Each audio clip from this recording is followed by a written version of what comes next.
Right. All right. Good evening, everybody. Welcome to the Development Activities meeting here for 1643 Arlington Avenue, Southside Slopes. So we have those joining here tonight. And then also for those who are able to watch the recording, we're going to do a quick run through of a presentation about the Registered Community Organization Development Activities Meeting Program. I'll pass it off then to Gavin of the Southside Slopes and the presenter tonight, Karen with Pro Signs. So I'm Thomas Scharf, neighborhood planner for Southside Slopes. And I'm just going to share a little background on what is development activities meeting that we're having tonight, for folks who are less unfamiliar with the program. So hopefully this goes through here. So the Registered Community Organization and RCO for short program is something that was started in 2019 through the Department of City Planning. This was an effort to improve communication channels between community organizations and the city relative to development happening in neighborhoods, and basically giving a formal opportunity and way for community organizations to channel input from the community about development projects. A registered community organization is an organization that has obtained formal status as such with the city, and helps channel that feedback from the community and create spaces for the community to give feedback on development projects above a certain threshold. So that as to become an RCO, groups need to meet certain organizational standards around transparency, communication. There's also and other elements, and there's also a biennial, every 2-year renewal application process with city planning. So you can find your RCO by going online to the city planning webpage. This is an example of a little screen clip from parts of here we have Southside Slopes and some of the surrounding neighborhoods. Not every neighborhood has a registered community organization, but those who do are identified here, and you can click on it and then find your the contact information for your local RCO. So Southside Slopes Neighborhood Association is the RCO for Southside Slopes. So development activities meeting is basically a chance for a developer that's doing a significant project to be able to present the proposal, show visuals, and provide details. The community gets to listen in, provide questions, comments, and then the local planning staff, the neighborhood planner, takes notes in a neutral staff report, and then that staff report gets submitted to any relevant board or commissions that are going to then be reviewing the project at a later date. And so it's a way to make sure that that feedback is captured and the boards and commissions have an idea of what the community thinks about the project. So there's always a 30 plus day period, at least 30 days, between the development activities meeting and the first board or commission meeting. So in tonight's case, as I understand it, it's going to the Zoning Board of Adjustment, or ZBA for short. So that means that the soonest the ZBA hearing could occur would be 30 days or later for this project. But basically the report also gets published online on the city planning webpage. Community members can continue to give feedback in that interim period to either the Southside Slopes as the RCO, or can directly provide feedback to the relevant board or commissions of the Zoning Board of Adjustment. And there's other boards and commissions as well. In this case, we'll just kind of focus on the ZBA given the project at hand.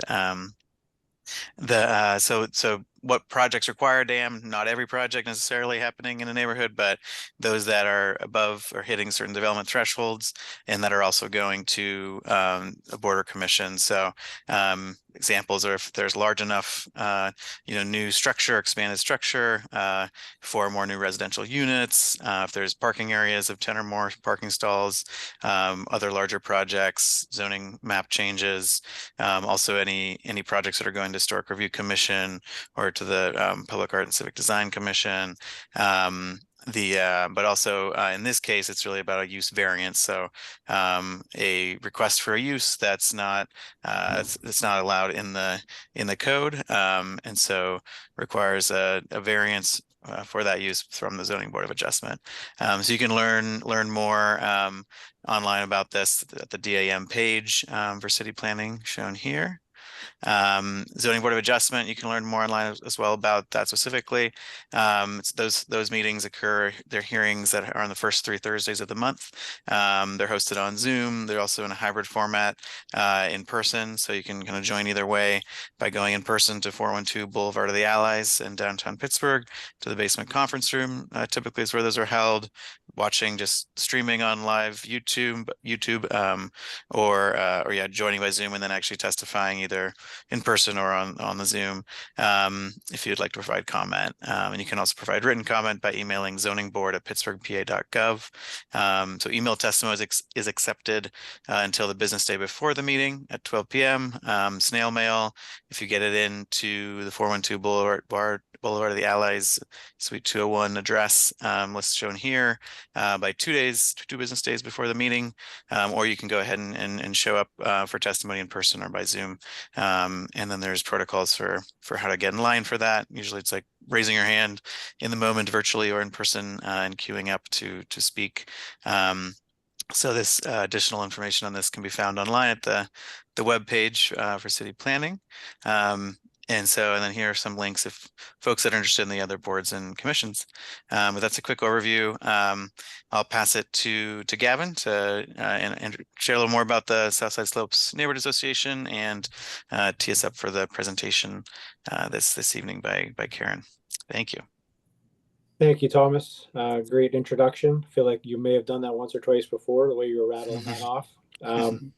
So yes, my name is Gavin Robb. I'm the zoning chair for the Southside Slopes Neighborhood Association. I've been on the board for approximately 10 years. We're an all-volunteer group, primarily focused on, improving quality of life, addressing quality of life issues in the neighborhood, including, trash pickups, fundraising, all kinds of good neighborly type stuff. And one of the things that we do in that role is serve as the RCO for our particular neighborhood, which is why I'm here hosting this evening's meeting. Without further ado, I'm going to go ahead and just turn it over to Karen to explain her project. I see we have another visitor, so welcome to Marlene, and we have Peter also, who's on to potentially provide a comment or ask questions once the presentation is completed. So we'll start with Karen, and then we'll turn it over to any other participants in the meetings.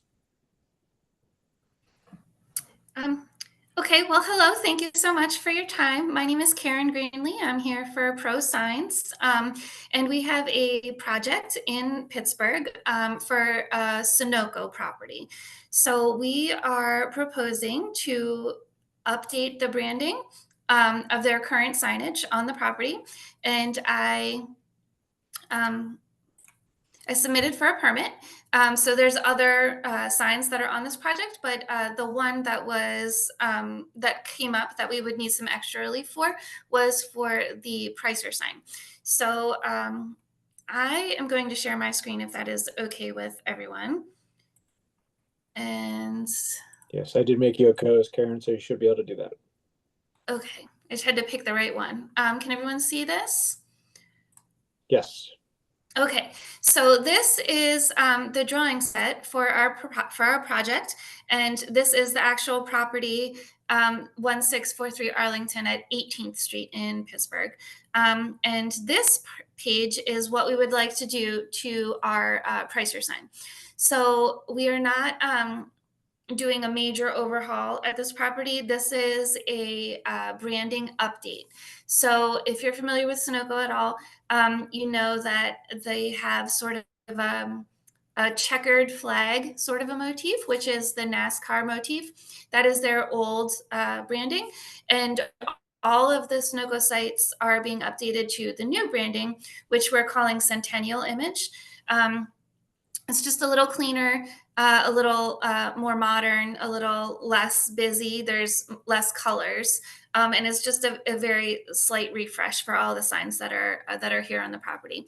So the sign that we were talking about, or that I am talking about, is the Pricer sign. So there's a main ID sign that currently exists on the property, and our proposal is to take the faces out and replace them with new.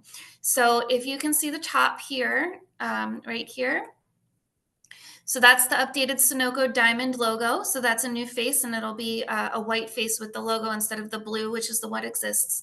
And then the pricer sign, which original pricer sign is a manual pricer sign. So that means that the actual numbers need to be changed by hand. So we are proposing to have it be a digital sign. So this is an LED pricer, and I believe that this is the main issue with needing to go to variance, because we don't have an existing LED digital pricer. So to move from the manual to the digital is where we would need our variance. That's our relief.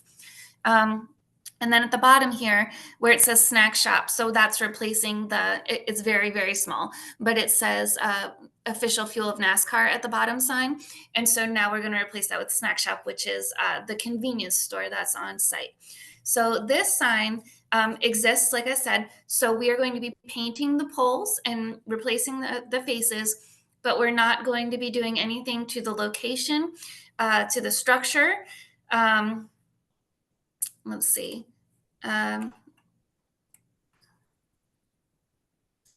So, sorry, am I back? You're not sharing your screen right now. We can, but if you want to share again, you can. Okay, good. No, so that was mainly what it is. So we're not changing the structure, the location of the sign, any of the setbacks, the overall square footage, the overall height, the clearance to grade. None of that is changing. These are cabinets that we're going to open up like a book, and then take the old face out and slide the new face in. So that's the extent of the sort of, I guess, building part of it. So that's our entire proposal for this sign, and that's pretty much all I had to say about it, unless anyone had any questions. Well, let me before I turn it over to the members of the participants here, are there any I think the questions people would have would be around light spillover, things like that, potential impacts on surrounding properties. Is there like a NIT meter or a NIT measurement or a lumens measurement that you do, or as part of a photometric plan, or is that beyond the scope of something like this? So it's not, and I can get the lumens for you. They're all different, obviously, because when we do these projects, we replace what is existing, and every sign that's existing is a different size and therefore different lumens. But the sign that exists is illuminated, it's internally illuminated, and we are not changing any of that. So it would be more or less the same. But to have an actual lumen output, I would need to go back to our engineer and figure the calculations out, because that is a little bit above my pay grade, unfortunately. No, that's no problem. I'm anticipating potential questions. And then, in the evenings, does the LED get adjusted at all, or is it does it adjust for day and nighttime? It does. It is actually on a photo cell, and so according to the ambient light, it does adjust. And if you look at the drawing, there's like a night and a day time, and it's there to show you that we are aware that it will be different, because it is automatically adjusting and dimming for the ambient light. Got it. Okay. With that said, we'll turn it over to any members of the public. Peter, did you want to go first? I see you unmuted. Yes, the chair recognizes Peter. Hi, Karen. Yeah, I have a question. Have you been in front of ZBA before for these kinds of variance appeals? And, yes, quite a few, but never in Pittsburgh. Just well, then you'll get to meet Alice Minzer, who suffers no fools. And the first question she's going to ask, this is not me asking you, this is going to happen at a variance hearing. What is your hardship? Why do you need relief from the zoning ordinance in this case? So how would you answer that? Well, as part of the upgrade, there's two issues with why we would prefer to have an LED digital pricer. And the first is that it just looks so much nicer. It's the modern way. There are quite a few other Sunocos in the city, and they all have digital pricers. I've gotten permits for them, but they were existing, so we didn't need to have this extra step. So that's why I have never been to variance in Pittsburgh before. But so they are a common and a usual sign that you see in the city. As far as I know, there aren't any more gas stations in this particular neighborhood, but along like South Side Flats, there are quite a few, and they all have these digital pricers. This is just sort of the way the industry is moving. This is the new, the way that they manufacture these types of signs. So, so they do look more modern. They look a lot cleaner. They look a lot nicer. They're easier to read. So that is one reason. And then the other reason that we prefer to do this is for the safety, the health and safety of our employees. So the people that work at the property can change the price from the store. There's a little digital, like a TV remote almost, and they can change it automatically with this remote. No one has to climb any ladders, walk across the forecourt where people are driving, walk outside where it's icy and snowing. So it's definitely health, safety, comfort of the employees. So for that, where it's just so much easier and nicer for them to have to deal with changing the price, versus also it looks nicer. Those plastic cards of the manual pricers, they get yellow, they crack over time, they get sun faded, and so this just doesn't happen with a digital pricer. So looks nice, is more safe. So those are the two reasons why we prefer to have that type of a sign. Okay, let me give you some unsolicited advice. Very little of what you said is a hardship. It meets the legal definition of a hardship. You know, if it's nice to have, it's nice to have. It doesn't mean that you are disadvantaged vis-a-vis the zoning ordinance, so it's not a hardship. So I wouldn't even bother bringing that up. What you did hit on briefly, which I think might be the crux of your argument, and I'm not licensed to offer legal advice. You might want to check with someone who is. But Okay. it's I would expect the hardship may arise in comparison with Sunoco's competition, who have these types of signs, who do enjoy this kind of advertising to the public in such a way.